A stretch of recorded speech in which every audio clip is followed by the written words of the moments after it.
Oh my gosh, we are here. Did you realize it? You probably didn't even notice. You were probably up all night long waiting to go to sleep so you could have today, day 2 of RubyConf 2020. Oh my gosh, I can hear all of your cheering in my head right now. That and the voices.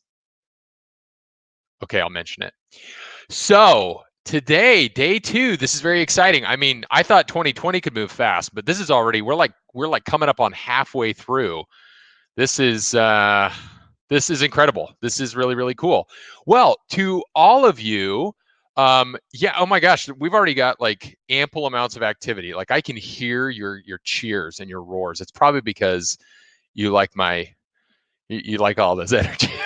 You do. Well, hello everybody. My name is Adam Cuppy again, and I am your virtual MC for RubyConf. So here you are, here you are, here you are. I wanted to go over a handful of things before we get ourselves started. So first and foremost, I know that most of you, if not all of you, are super familiar with the fact that we are actively involved in Slack. There is a ton of activity going on in Slack.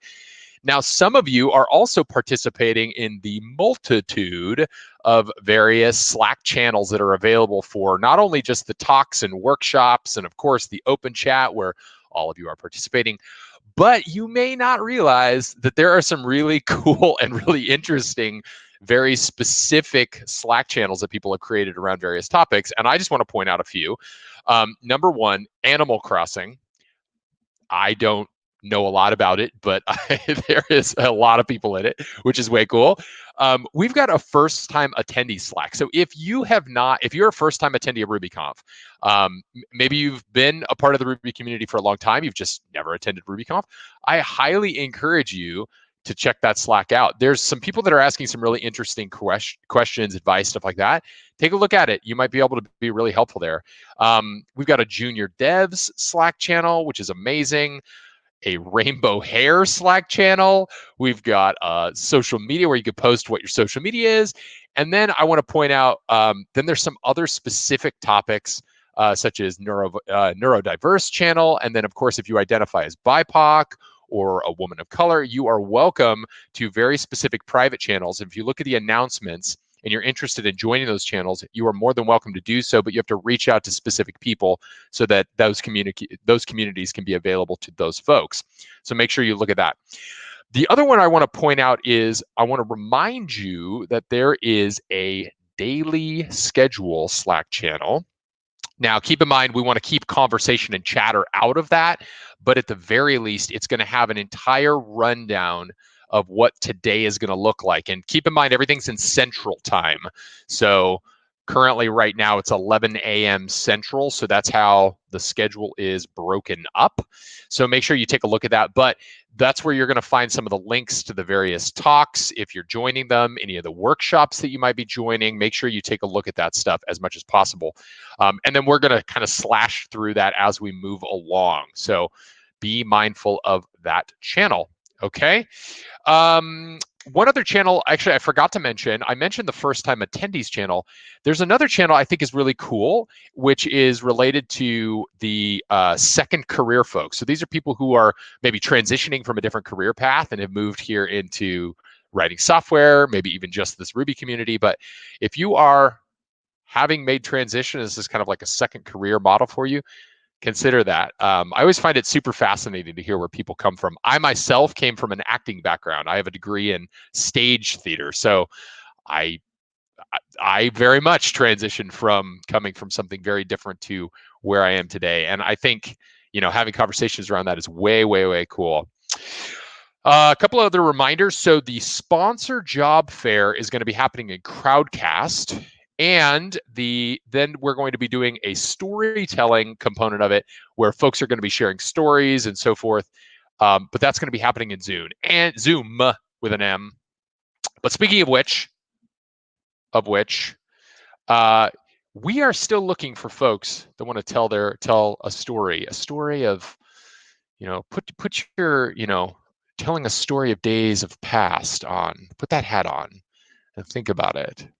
I love storytelling. I mean, there's some phenomenal storytellers that are giving talks at the conference, but to be frank, there's a lot of storytellers out there, and that might be very well you. You know, and I want to encourage you that if you've got maybe a part of your life that is important and valuable to kind of tell a story about your journey through software, maybe some things you experienced early on in your career that could relate to the greater, broader community, like it's time to hear that. Like that stuff is really great. And I think what it does is it helps cultivate this really vibrant community that we're all a part of by normalizing the playing field and reminding us all that we're all very, very similar in our own ways and very different in many other ways. And so because of that, it's kind of nice to hear how things are changing and going and, you know, and the things that we can learn from one another. So consider that. If that is of interest to you, Allison McMillan and Barrett Clark, they're both organizers. You're welcome to reach out directly to them and say, hey, I might have an idea. There's a story I'd love to tell, and I'd love to be a part of it. We've already got a handful of people like Brandon Weaver, who's going to be telling a really fun story as well, added to the docket. So if that is you also, please write with the fingers as much as possible. Okay. The other thing is, I'm going to continue to be posting videos, little activities for you to get up and out of your seat. This is super important. We got to get the blood flowing, friends. Like this is super important. We got to get the blood flowing.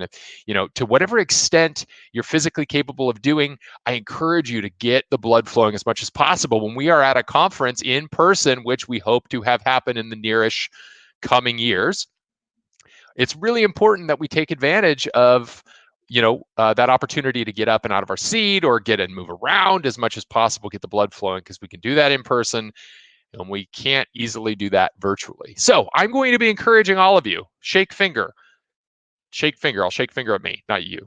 No, you don't get finger shake. I get finger shake. To really take advantage of that, move around, get active as much as possible so you can stay engaged. Another couple of reminders.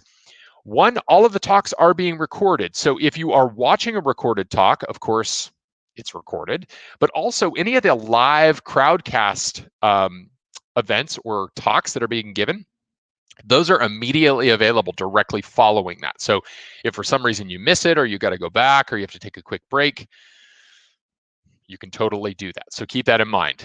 These are all available to you. Okay. Let me check my notes here and make sure that I'm not missing anything else that's super important. Let's see.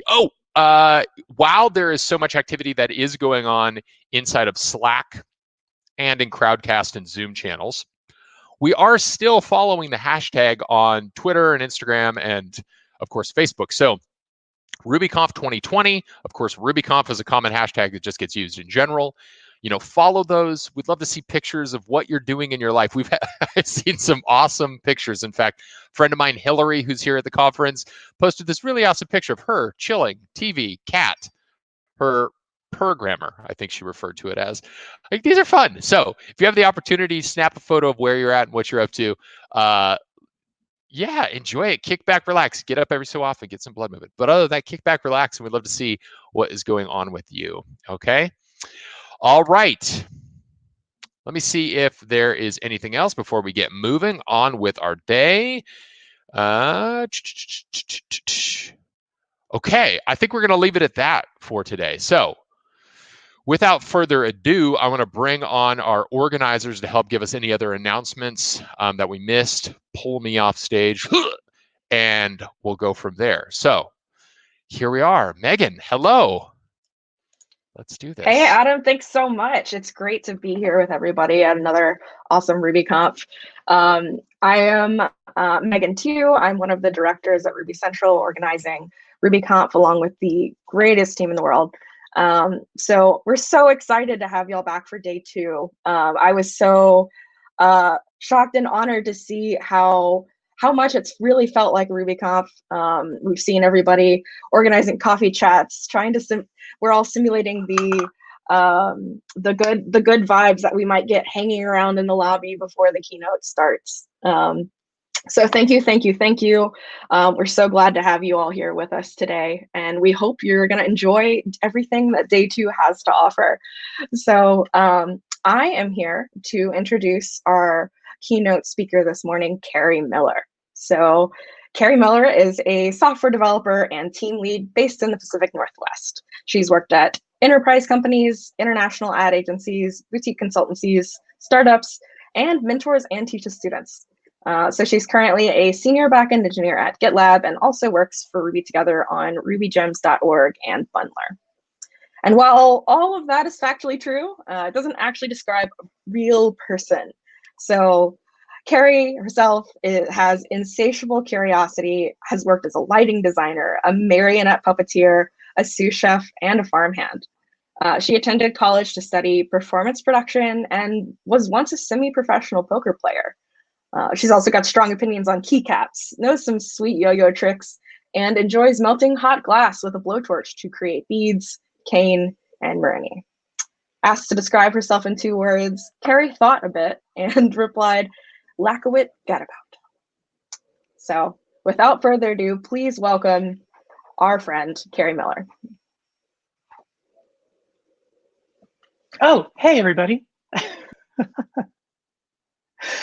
It's super awesome to be here, and I'm really glad, even under the circumstances that we're doing the conference, to see so many new people, first-timers, scholars, joining us. I always say the Ruby community is this group of friends, many of whom I just haven't met yet, and that has been super true today. Couple housekeeping notes about my talk today. I think we're going to be trying to run a poll if we have time to give you a little bonus content at the end. We'll see how that goes.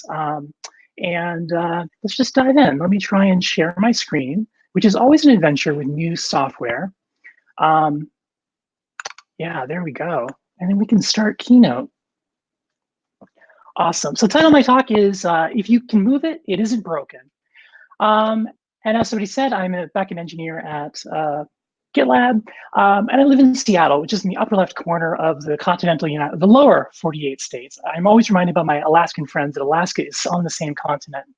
Now, the story about Seattle is that it rains all the time, right? That's only sort of true. It rains for about 5 months at a time. We just have one really long rainy day. In the summertime, though, it is absolutely beautiful. It's 75 degrees and sunny for weeks at a time. If it gets up to 80, people start complaining. Nobody has air conditioning because we really don't need it here. But you know what? I'm the dummy who doesn't come here in the summertime. I'm only here in the winter. In the summertime, I am usually traveling all over the world with these 2 fellas. These are my boys, Talos and Chonk. And I should probably apologize because I don't have kids or pets to show you pictures of, and I'm trying to connect with you in an authentic way to show you that I'm just a normal human being. So assume these are children or pets or something cute. Ooh and ah over them. Thank you. Yeah, so I travel all over North America on these machines, and I've done this for about 4 years now. I've managed to cross the United States 4 times. I've been up to Alaska and back twice. Just last year, right before lockdown, I went down to Baja. And if I'm being honest, the last 4 years doing this has been about chasing Zen. I'm constantly pushing how far and how long I ride. I love it that much. Now, as part of that, I'm a member of the Iron Butt Association, which is an international group dedicated to safe, long-distance, and endurance motorcycle riding.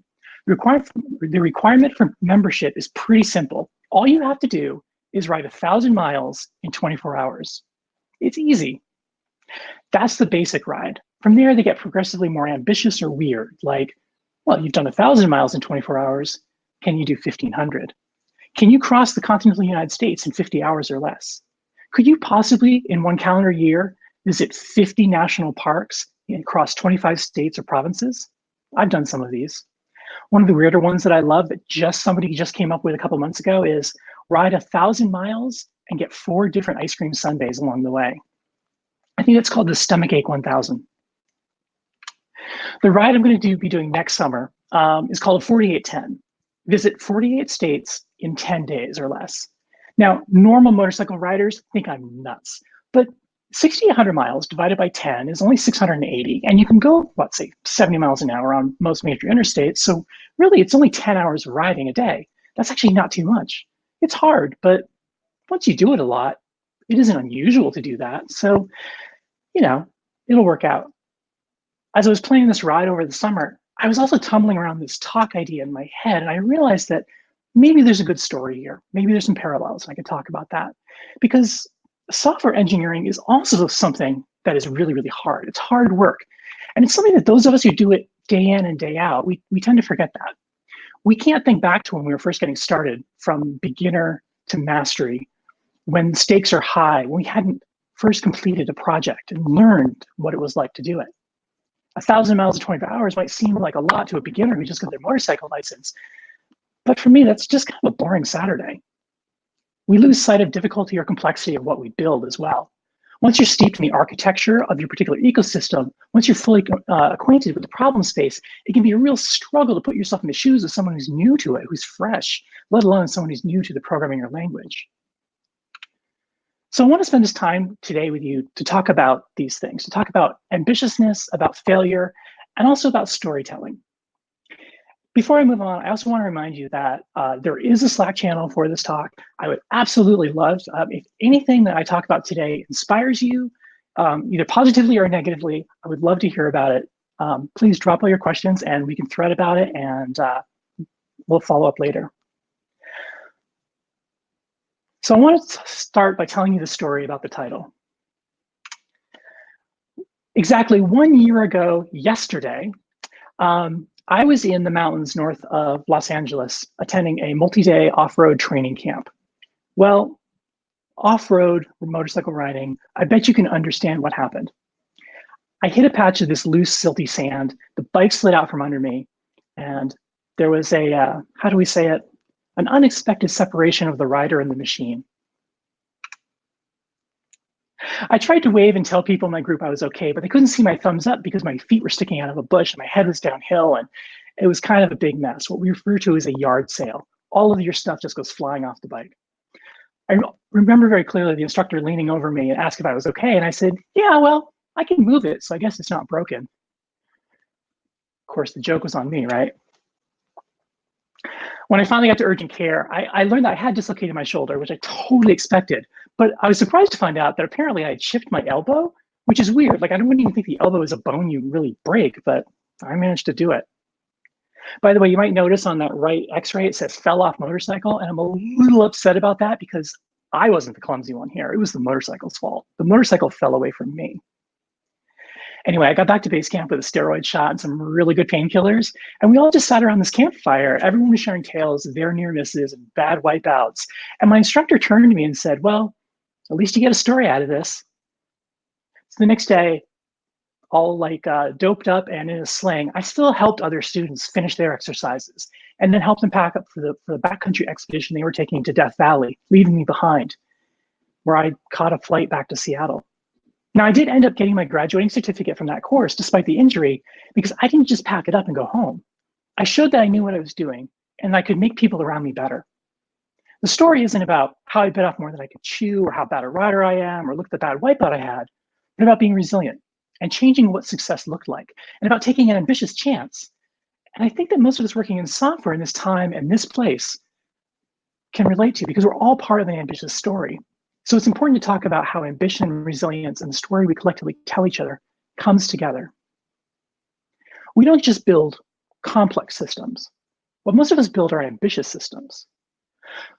Fernando Corbato won a Turing Award back in the 90s, and in his acceptance speech, he defined ambitious systems thusly. That first, they're often sprawling and have significantly different tasks involved with divergent systems and processes to accomplish them. Second, they are frequently complicated or elaborate and are far too much for any single team, let alone a single engineer to conceptualize. Third, ambitious systems, when they work, often are breaking new ground and offering new services and capabilities, and then they become indispensable. Fourth, if they are really ambitious, they are pushing the envelope of what we know how to do. As a result, there is always a level of uncertainty about what done looks like, so we have no means to know when the project's complete. Since we don't know the limits of the system, and since we're breaking new ground, they tend to spark a flood of creativity and new improvements and feature requests and changes, and it just feeds this cycle of increasing complexity. One has to be an optimist to work on ambitious projects, and it's not surprising that we always underestimate how long they're going to take. We're working in lean or agile or just-in-time organizations often, and that promotes delivering minimum viable products or MVPs. And the problem with minimum viability is that we're accepting trade-offs. We're abstracting or ignoring completely complexity for the sake of speed of delivery. And since our systems interact with an infinitely complex and chaotic reality of users, All systems without that well-defined completed state will tend towards complication and chaos. Now, IBM has a system that they use for analyzing systems called Kinethin, and it's an amazing tool for diagnosing and categorizing systems. Not something I'm going to talk about today. But that says when we have a complex system, we should expect emergent outcomes. I say we should actually expect vomiting cats. If you're not familiar with it, Dwarf Fortress is a somewhat infamous roguelike game. It's sort of SimCity meets The Sims with a fantasy tinge, and it has this huge number of obscure yet ridiculously complicated and complex simulations of things that most games, frankly, would never bother modeling. And that interface is, let's call it challenging. The developer pushed out a new release that added taverns to the game so that dwarves would have a place to relax and raise a pint. And of course, it had code for ordering and getting upset that your order is late, and bar fights breaking out and beer getting spilled. And well, it was a release. Anyway, about a week later, he got this report. There's cat vomit all over my tavern, and there's dead cats? Question marks implied there. So what happened? What was going on to create all of these problems? Well, first of all, there was code that said that beings can step into liquid.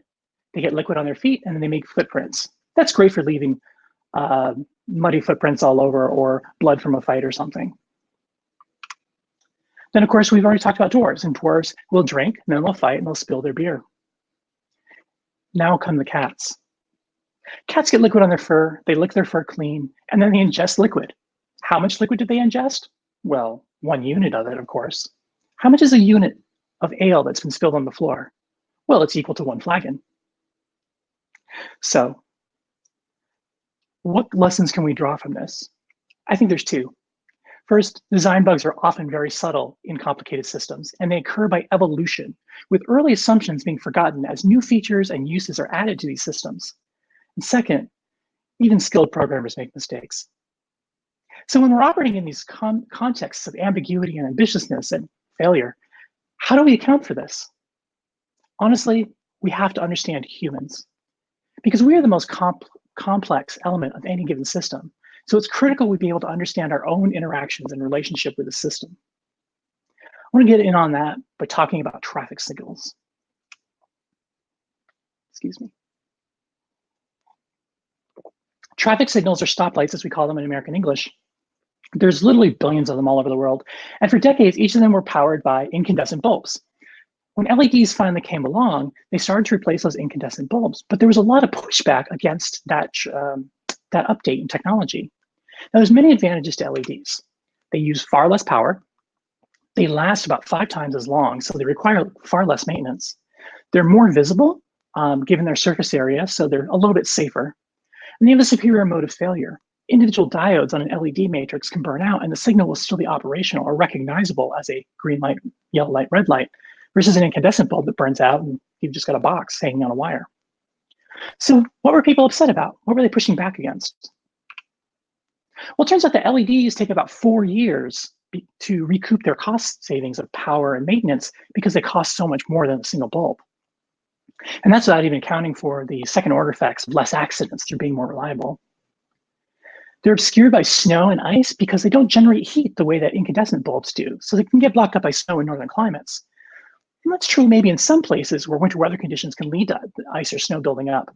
But you actually can buy LED bulbs or signals with heaters built into them that will turn on at different temperatures. And of course, that cuts into your cost savings, but it still solves a problem. And finally, there's the argument that they cost maintenance jobs. But maybe those Department of Transportation workers should be out doing other things like bridges, pothole repairs, lane striping. We just shift our budget.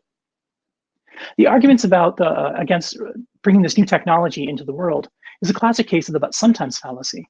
And we've heard that in regards to Ruby, that Ruby is slow, that it doesn't have typing, or I heard that it's dead. It isn't that objections to a new idea or new technology aren't warranted and shouldn't be raised and explored, but we also need to understand the biases that prompt them, what brings them forth. In Ruby, we often hand wave at objections, even reasonable ones, by saying things like, you ain't gonna need it, which for you newer folks, we often will refer to as the acronym YAGNI, Y-A-G-N-I. But sometimes even when we do everything right, we go through all of the processes to convince people, Sometimes we just run into situations that should not be. Sometimes our Yagni debt actually comes true. Sometimes this happens.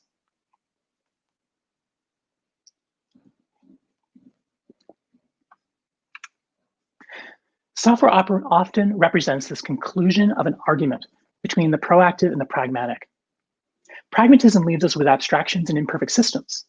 But since you can't really expect to know every situation the code will enter into, you can't really proactively account for every eventuality. Once you accept that you can't know everything, it's really a short step to realize that given that you can't quite possibly know anything other than what you and others have experienced, what we need is a better tool for understanding what it is we actually do know. Thankfully, we have that in the scientific method.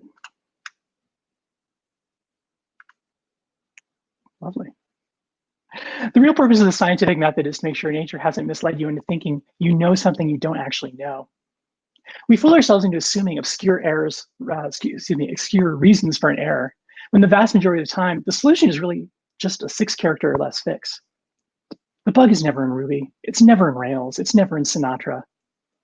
This simple process helps us avoid leaps of logic, and it gives us a framework for posing questions and understanding the results. Asking questions is how we define what we know and what we don't know. And along the way, we'll find out often we're asking the wrong question in the first place. Brett Victor gave this great talk in 2013 on the history of computing and said that the most dangerous thought you can have as a creative person is to think you know what you're doing. Once you think you know what you're doing, you stop looking around for the solutions. And once you stop doing that, you stop being able to see there are other ways of solving problems. You become blind. We're invested in our definitions of what software is, what computers even are, and in our existing infrastructure, and we become afraid of change.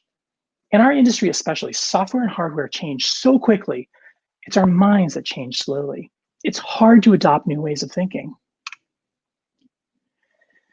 In part, we do this because to accept change could mean that we're retroactively wrong. Now, there's a few things that propel us to dig in. Some of those are the closer we are temporally to having made what we now see to be a wrong choice. How much are we invested in the wrong solution? And finally, how uncertain are we in our own personal situation? All of those deepen our well of resolve to be right. But what do we risk being wrong? We risk being vulnerable. We risk our professional reputation. No one wants the people around us to ask if we're the right person for the job. And we also risk our personal reputation, how we view ourselves. We start to ask, do I know what I'm doing? These stakes can be really, really high for those whose employment is key, for underrepresented groups, for folks with health problems, people with large numbers of dependents. There's lots of things that can feed into this. It's kind of a sad thought, though. So let's talk about something more fun, something I love. Let's talk about maps.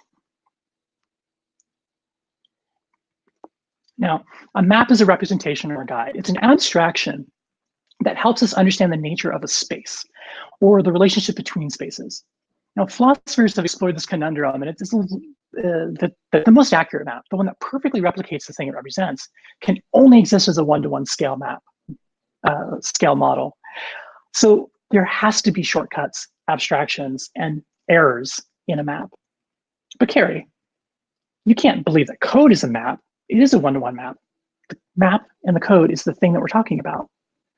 But code itself is an abstraction of our imperfect human understanding of both the problem we're attempting to solve and the nature of computing. Code, as we always like to say, is inherently incorrect, that it is always in a state of undiscovered failure. Since none of us experience pure knowledge, the further we are from repeatable, verifiable facts, the more that who we are, what we've experienced in this life, the ideology that we carry with us, colors our interpretation of this world. We craft ourselves a seamless, coherent reality in the abstract relationship between facts. We often fabricate causation out of correlation just to survive. A map, as code, is a metaphor, and the value of a metaphor should not be underrated. Metaphors have the virtue that they have expected behaviors that can be understood by many, if not all. Unnecessary communication and misunderstandings are reduced, and learning and education are quicker. It gives us a framework for communication. In fact, metaphors are a way of internalizing and abstracting concepts so that one's thinking can be faster and we can avoid miscommunications at higher levels. But again, the map is not the territory, and the word is not the thing. Maps tell us a story, but there's often more going on beneath the surface. We need more than maps. Long distance riding isn't just about marathon slogs from point A to point B. We also do rally riding, which isn't what you think of when you hear motorcycle rally. Think more scavenger hunt on steroids. We have a limited amount of time to travel from a start location to an end location. And along the way, we earn various amounts of points for visiting bonus locations and taking a photo or a tour, and maybe doing certain combinations that will give us bonus point multipliers, or doing community service, things like that. This is a map of a recent rally I participated in back in September. We started in Colorado Springs, and 4 days later, we had to be in Bend, Oregon, and earn as many points as you can along the way. This is basically an engineer's dream problem, right? Sort of Seven Bridges, Konigsberg, traveling salesperson. It's basic graph theory. And so I did write some code to help with this. But it isn't just a matter of finding the most efficient route that I can take in the 96 hours that are available to me. I have to take in account for other factors like, well, I'm a human. When am I going to sleep? How often does my motorcycle need fuel? How often do I need to eat? How often do I need to take bathroom breaks? What combination of stops are going to score the highest point? Where will the weather mess with my plan? There were wildfires this year where there were huge sections of this map that I couldn't go to. How is the traffic going to be when I pass through Salt Lake City or Portland? You very quickly come to the realization that not only will no two riders in a rally come up with the same solution, but that there is no perfect route here. There are theoretical maximums, yes, but we will never achieve that perfection. Some of these routes will be more correct than others in that they score more points, but it's only at the end, when we look back in retrospect, that we understand that. So the map gives us information, but the map doesn't tell us who the winner is going to be. Rally riding poses a problem that takes multiple skills working together to create success. The thing that you might think of as a critical skill, riding far and riding fast, is only one skill of the many required. We also need planning and navigation, personal courage and commitment. We need problem and stress management. How much are you going to manage your resources of the machine? Similarly, we require diversity of thinking and technique to increase our understanding and our imagination. We may share a common goal working on a project together, get from point A to point B, make the machine do this transformation from data to output. But how we get there and the things that we care about enough to optimize for along the way, those can all be different. And it gives us an ability to be more resilient than code that's produced by a monoculture. Because we're working with imperfect models, and those models often can't account for situations we've yet to encounter. We're limited in testing and QA, not only by our experience and our imagination, but also by our resources. So we have to find these other lenses, these other ways of looking at code, to open ourselves up to new understandings of the nature of code, and to be able to understand why it's behaving in a surprising manner. And perhaps more than that, going through this process offers us the chance to engage with different modes of thinking, bringing different perspectives forward from the contradictions of our own brains. We can discover deeper, richer meanings, not only how the code functions as a thing into itself, but how we as humans are interacting with it. We need to diversify the ways that we're allowed to approach, think, and speak about code.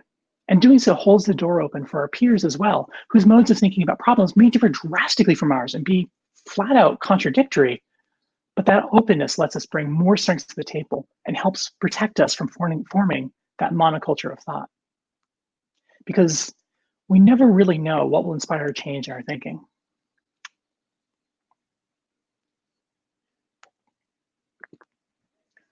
So like everyone else, I've been watching a lot of YouTube the last 6 months. This is James Burke, and he's a science communicator, and he had an amazing series from the 80s and 90s called Connections. And I encourage you to, if you're all kind of nerdy about weird connections of science and how the story of science through the ages, it's great. I found, while I was going through a lecture series from, I think it was Cambridge or Oxford, he had given a talk there, and I immediately jumped to watch it, and it was about the axe maker gene. Now, in a nutshell, the axe maker gene theory is that we as humans have been evolutionarily selected for being a species that is adaptable and relates to its environment through its tools, through technology. This means that we are genetically predisposed to buy into technological solutions to hard human problems. We've, as a species, have made a bargain, a very successful one, and we leverage the convenience and reliability of technology to live these amazing lives of comfort. Unfortunately, that predilection, that bias to look to technology to save us isn't just the secret of our success, it's the seed of our downfall. When technology goes wrong, we wait for help, and then we look around for other technology to save our lives. If you don't trust the technology to save you, you have to admit yourself that every single day we're walking through a minefield. And the problem is that we've always had risks in our lives. We still live basically on the plains, in the jungles, in the forests, on the glaciers. We've never been very good at discussing this idea because technology prevents us from having to face it. But now with computers, we've got a lot more sources of problems. So what happens though when technology actually fails us, when we're forced to adapt to its shortcomings? We could dig our heels in and say, no, we will never bring LED bulbs in here. Incandescents were good for us before, and by gosh, we're going to stick with them. We can do that. Or we can reckon with the emotions of fear, hurt, and the risk of failing, and build processes to help us adapt to technology. Now, one way we do that in software is to adopt best practices. But best practices are really just lines on the highway. They fool us into thinking that we're actually protected from bugs and errors creeping in, from mistakes crossing the double yellow line, that new code isn't going to leap out of a ditch and run across and cause odd emergent behavior. Best practices are human-made rules. They're not laws of nature. Like the lines on the road, they're a story that we tell ourselves in order to trust the technology. The number of times I've been riding on my motorcycle down the highway and suddenly realized that I'm passing like multi-ton trucks coming the other way, and the only thing that's protecting me is the social contract of that line in the road. That's a scary existential moment. Don't worry about that. I'll never write again if I thought about that all the time, right? Let's talk about failure. Let's talk about utterly biffing it and blowing it. Every 2 years, the Iron Butt Association holds its version of the Olympics, the Iron Butt Rally. It's billed as 11 days, 11,000 miles, and it's an invite-only rally with bonus locations scattered across North America. 2019's winner, Wendy Crockett, rode just shy of 13,000 miles to become the first woman to claim victory in 40 years. This is actually the map of her route, so you can get a feel for the extent of what you do over the course of 10 days. Now, I have a personal goal of competing in the 2023 event. It'll probably be 2025 at this rate, but 2023, let's do it. Why would I want to do this? Well, 77,000 people have completed that minimum requirement to join the Iron Butt Association, 1,000 miles in 24 hours. Barely 600 people have completed the Iron Butt Rally. As many people have completed the Iron Butt Rally as have been to space. More people will summit Everest in a single climbing season than have ever finished this event. Now, to score a coveted invitation, I need to assemble a resume of long-distance riding accomplishments. I don't have to be a winner, but I have to compete, and I have to show that I know what I'm getting myself into and I'm capable of finishing. Because roughly 25% of those who attempt it fail. They want it to be hard, but they want participants who have at least a fighting chance of completing the journey. Now, earlier I mentioned in passing a rally that I took part this past September that started in Colorado Springs. What I didn't tell you is that the morning before the rally started, it was 94 degrees Fahrenheit. 5 a.m. the next morning, it was this because, I don't know, Colorado. But we're all tough Iron Butt riders. We're the 1% of the 1%. So we started anyways, and I was freezing. And I was falling behind because of the cold, the snow, the ice, the wind. But the day eventually got a little bit nicer. And I found that I got to visit some really out of the way places, like this old abandoned uranium mining town. It was there for like 40 odd years, but finally got bulldozed in the 90s and sealed. But you can still visit. It's like 2 hours away from the highway, and you have to go up like 4 miles of dirt and gravel and broken 70s asphalt. And there's all these signs that say don't trespass, and like drone flights are strictly prohibited. And like there's security cameras everywhere. And I did mention this was 2 hours away from the highway, right? Between losing time to the snow and the wind, and then this mistake of coming this far off the road, and I made some other routing mistakes. And anyway, by the time night fell, I was about 4 hours behind where I should have been, and I was exhausted. I faced a really hard decision. I was in central Utah. I had to be in Winnemucca, Nevada by 6 a.m., and I had just enough time to do it, but it would mean crossing through Salt Lake City, Bonneville Salt Flats, and then all of northern Nevada across US 50, which is called the loneliest road in America, at night. And it's cold. And I'm exhausted. I'm so exhausted. I just left my wallet at the gas station twice. I had to go back to pick it up, picked it up off the top of the gas pump, laughed at myself, put it back, and then rode off again. Well, I did the smart thing. I got a motel and collapsed in bed. And it killed me.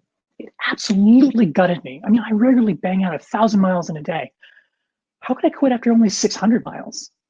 I had planned on riding 4 rallies in 2020, and all but this one are canceled. And here I was blowing my one shot for 2020 when I really need this on my resume to get that coveted invite. I went to bed in tears that night. Exhausted, tired, a failure. I failed to do this one thing that I know I am perfectly capable of doing, something I'm actually really quite good at. And I had to send an email to tell people that I am not good enough, that I'm a failure. That's a horrible thing. That was a horrible, horrible thing to do. But I didn't want that. So I slept 9 hours, I went to McDonald's and got breakfast, and I rode all the way home, 1,053 miles from Utah to my home in Seattle, because I needed to prove to myself what I can do. I wanted the story of my weekend not to be about failure, but about showing myself that I have the grit to pick myself up and keep going.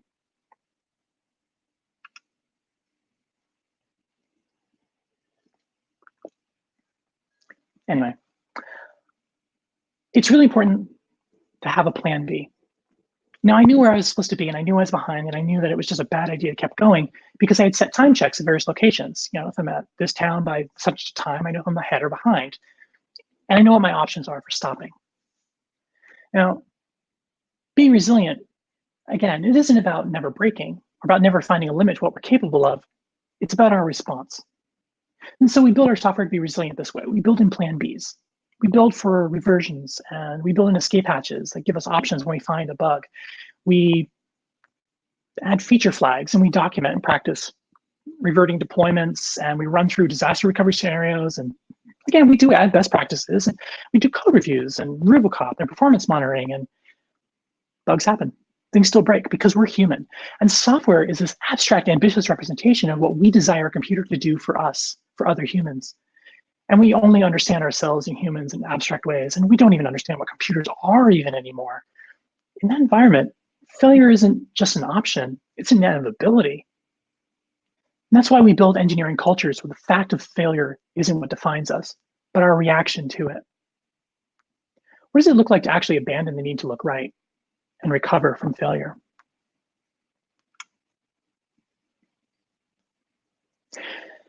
On January 27th, 1967, Apollo 1 was on the launch pad for a plugs-out test to determine if the craft could operate on its own power. Individual subsystems of the spacecraft had been tested and proven in the laboratory, but they had never been tested as a fully integrated system. They had unit tests, but no behavior tests. Many of these systems also were being pulled out of Gemini spacecraft and modified to fit into the Apollo craft, which is a little bit different. And unfortunately, this exposed some existing undiscovered flaws, and it caused a fire. And the result, which it resulted in the loss of 3 astronauts' lives. Now, after the fire, NASA did the huge investigation, and they didn't just find bugs in the electrical system. They found bugs in communication, primarily between NASA and their sole contractor, North American Airplane. Jobs were lost and designs were changed, and existing contracts were scrapped, and the entire project was reopened to bidders while NASA tried to recover. Because of the deaths, extreme pressure was now put on these contractors to triple test everything, but they still had to meet their deadlines. The whole thing turned up a massive number of bugs and flaws, and when the lunar lander finally arrived at the launch pad in '68 for its first manned flight, it was about as ready to fly as a brick. Now, time was running out. NASA knew this. They knew that they only really had about 30 months left to on the self-imposed deadline to get a man to the moon. And since that lunar module wasn't ready, and they knew well ahead of time it was not going to be ready, they had scrapped the entire Apollo mission playbook and rescheduled it, instituting instead a series of incremental flights to prove individual systems, first in low Earth orbit then Earth orbit, finally culminating in Apollo 10, where they sent just the command module into a lunar orbit and returned it to Earth. They left the lunar lander behind, even though it would have been kind of good to bring it up there as well, because it was not ready to fly. This was incremental and politically smart, and it proved that NASA was being safe and deliberate, and it bought the program on the ground time to address the issues that were happening. It built confidence. NASA changed the story. Because we humans don't just build axes, right? We also build stories. We don't remember things cognitively, we remember them narratively. And the story we tell about our code can bring us success, and it can bring people in, or it can push them away. Now, this is a fairly typical motorcycle advert announcing the 1960s line of Harley Davidsons. There's a machine and some text to tell you what they do, and oh yeah, we got this guy and a gal because that's our target demographic, and it's 1960, so the future. Well, in 1962, Honda came along with this advertising pitch. Now, they were selling about 40,000 motorcycles in 1961, 62, but they set a sales goal, a very ambitious one, of 200,000 for 63, 64. And this is what their ad agency pitched. You meet the nicest people on a Honda campaign. And it became one of the most iconic advertising campaigns of the 60s.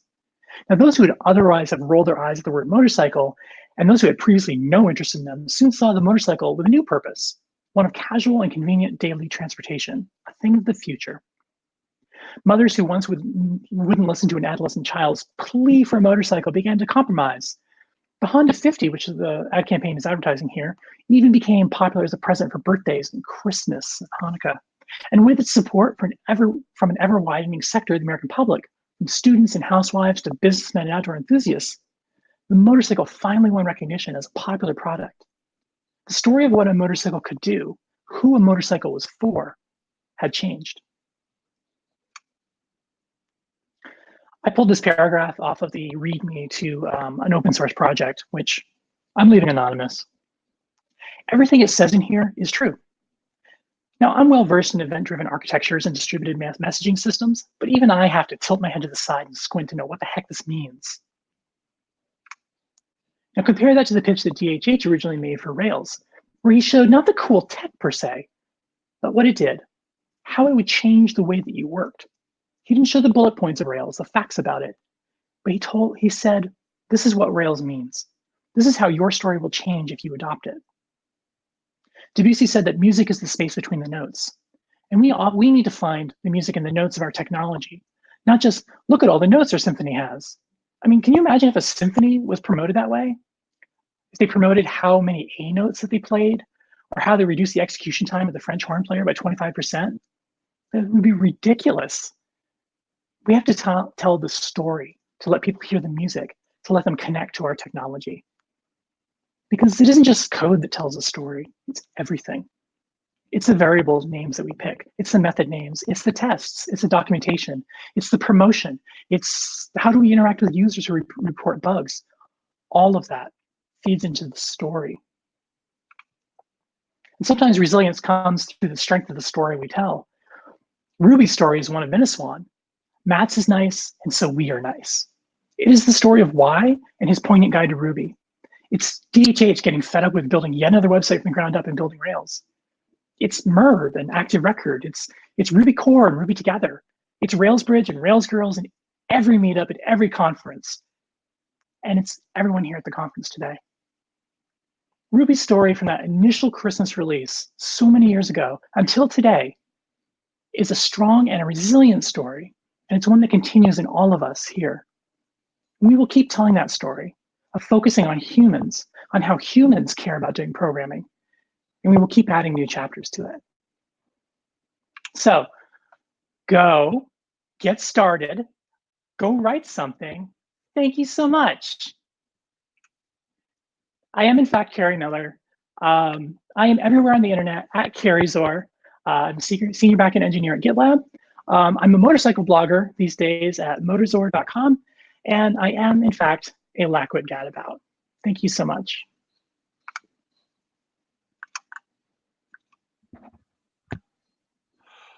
Well, Kerri, thank you so very much. The applauses ring true in the digital emoji sense. Thank you. Well, let's see. Before we get going, let's see if there's any questions. Doesn't look like there is. But a reminder to everybody, the Slack channel that is available, of course, in Slack for the talk. Kerri is going to look towards that for any questions. We want to make sure we help you out. Thank you so much for a fantastic opening keynote of day 2. I really, really appreciated how simple yet profound the message is in all of that. And so thank you for that. I really, really do appreciate it. All right. With that being said, dive into Slack. We're going to see you here very shortly. We've got a whole lot of talks coming up, whether they be live or pre-recorded. Either way, don't forget that all the talks are recorded. So even if you miss a live talk, you're more than welcome to come back and watch those. And of course, we've got workshops happening today. So it's a very full and exciting day overall. But please participate online. Let's hear from you. Let's keep this community active and vibrant. And with that, let me make sure I'm not missing anything. Have a wonderful and fantastic day too. See you on the Slacks.